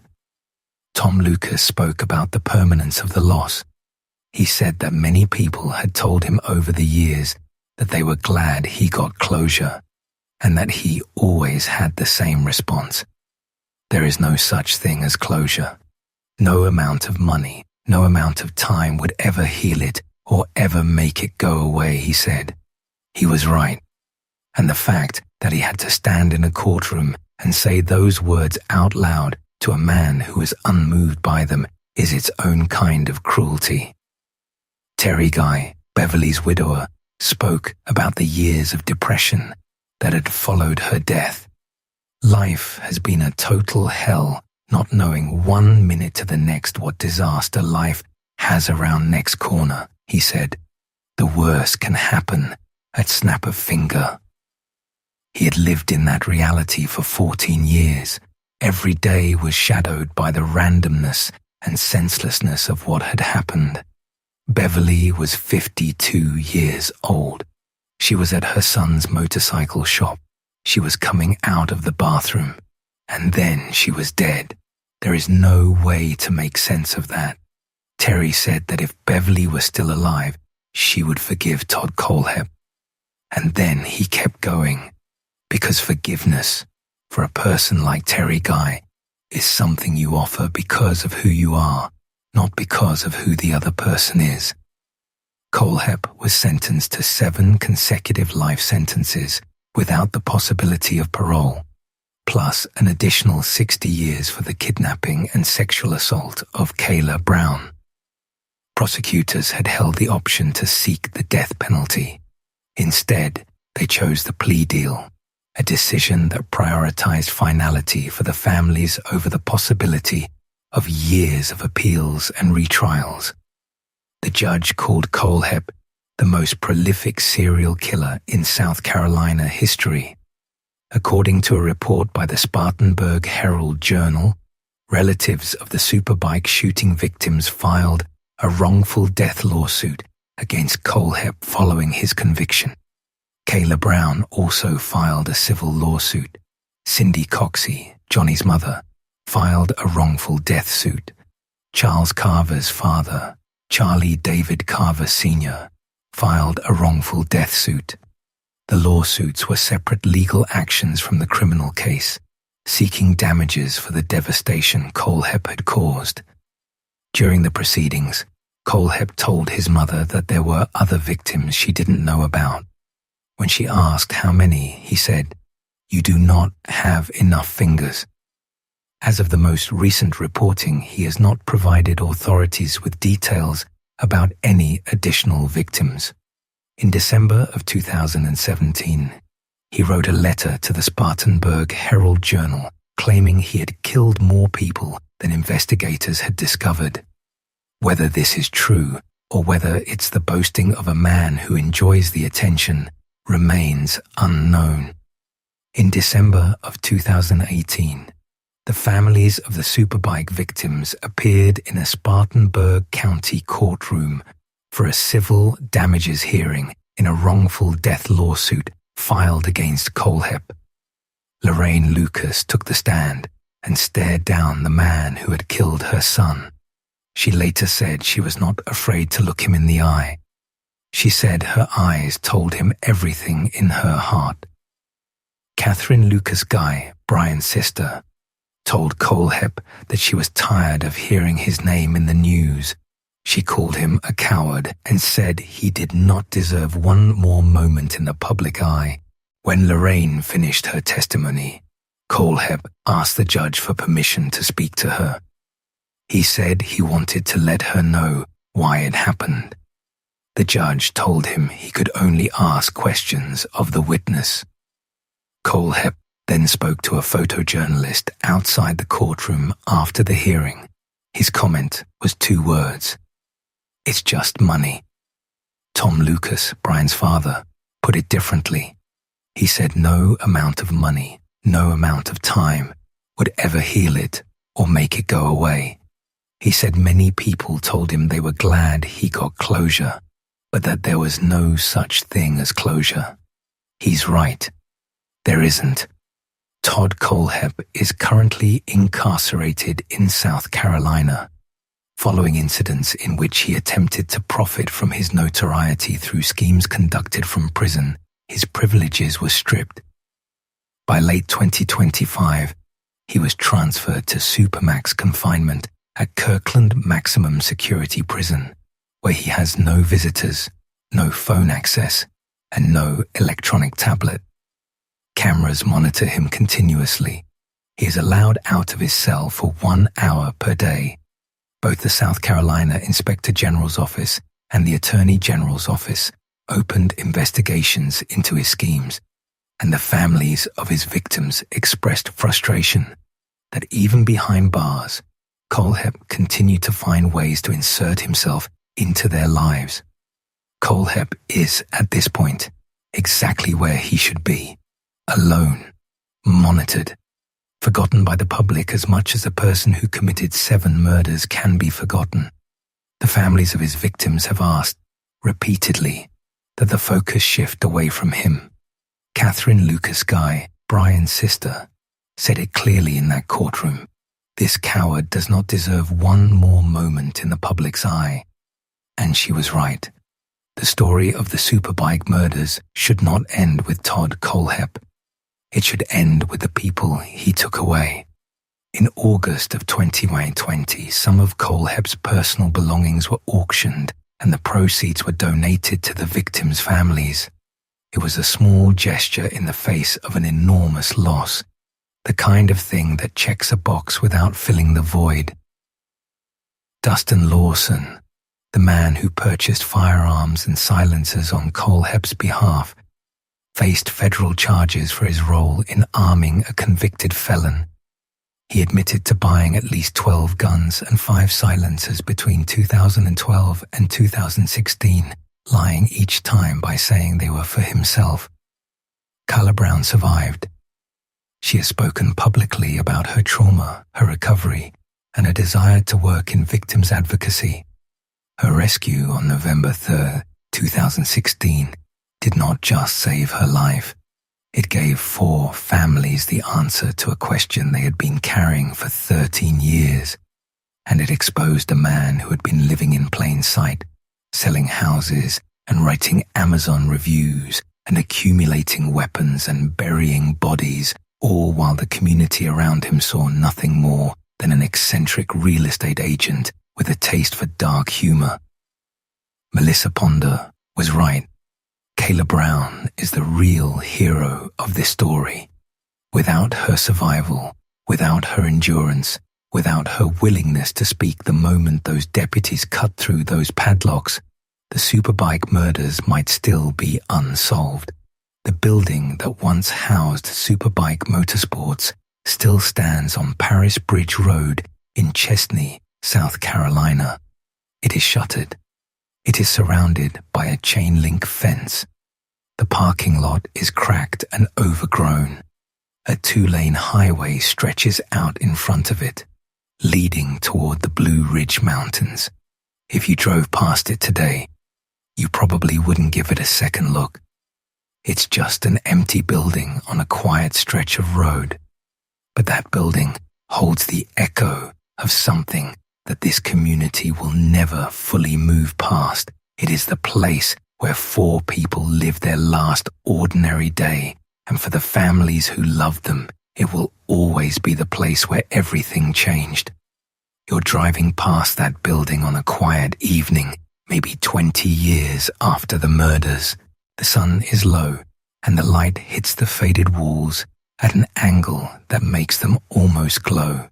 There's no sign on the door anymore, no Suzuki banners, no motorcycles parked out front, just an empty parking lot and a chain-link fence and the sound of your own car engine on the highway. You know the story. Everybody around here knows the story.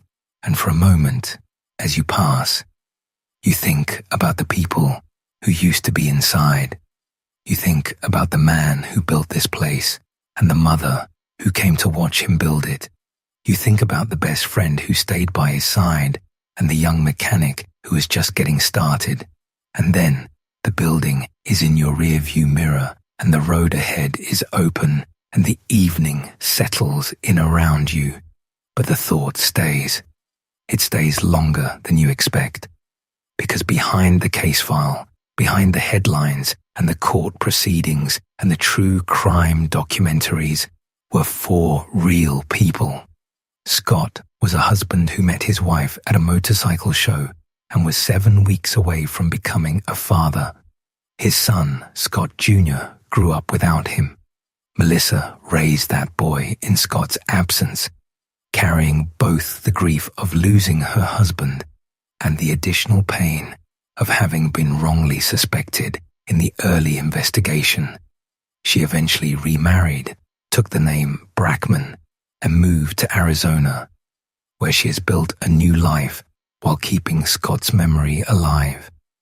During the civil damages hearing in 2018, she was unable to attend in person. Lorraine Lucas said she planned to be back in court to support Melissa at a subsequent hearing. Even across states and years, the families remained connected by the thing they had in common. They had all lost someone on November 6, 2003. Brian was a loyal friend and a dedicated worker who loved motorcycles and the people who rode them. His parents, Tom and Lorraine, never stopped fighting for answers. Tom said that no amount of money and no amount of time would ever heal the wound. Lorraine said she did not want to go to her grave without knowing who killed her son and why. She got her answer 13 years later, on the anniversary of his murder.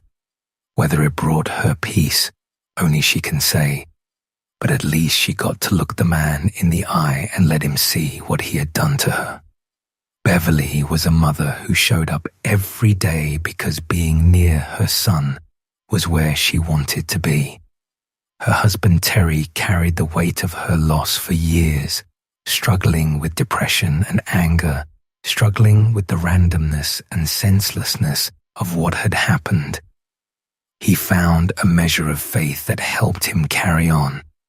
He said in a courtroom that Beverly would have forgiven the man who killed her. That's not something most people could say. The fact that Terry could say it on her behalf tells you who Beverly Guy was.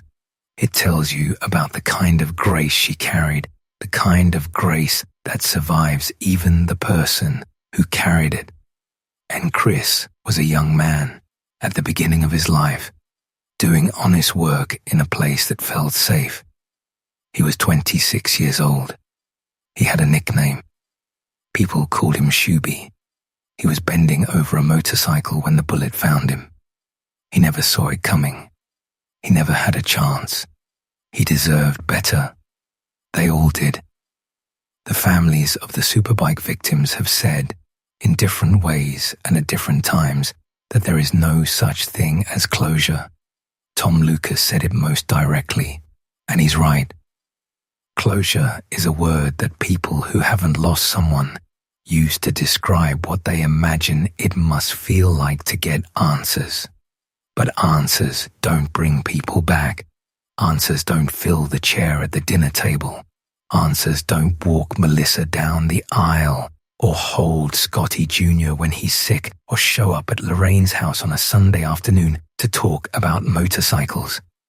Answers are a destination that, when you finally arrive, looks nothing like what you expected. What the families got was not closure. What they got was knowledge.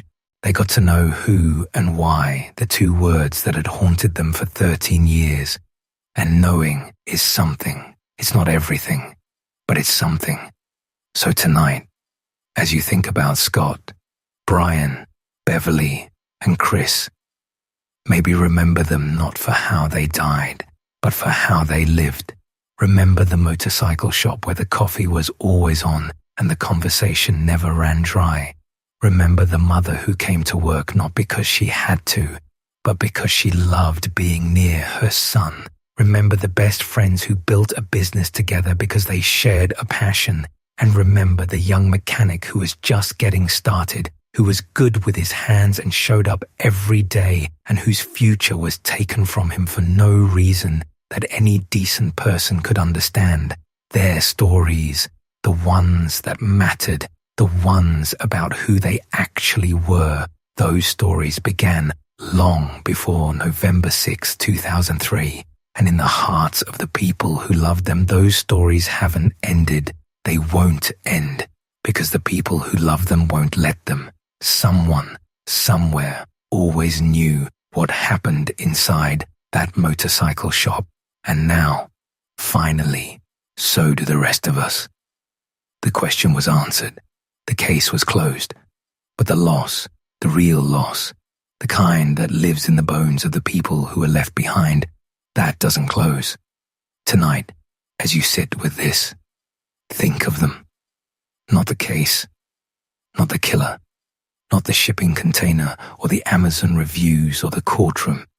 Think of Scott and Melissa at a motorcycle show, falling in love.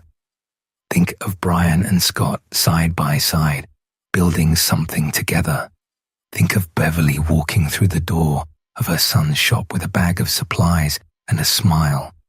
Think of Chris, 26 years old, bending over an engine, doing work he was good at on an ordinary Thursday afternoon in November. Think of them. That's all they'd ask. Their story is told, and they deserve to be remembered.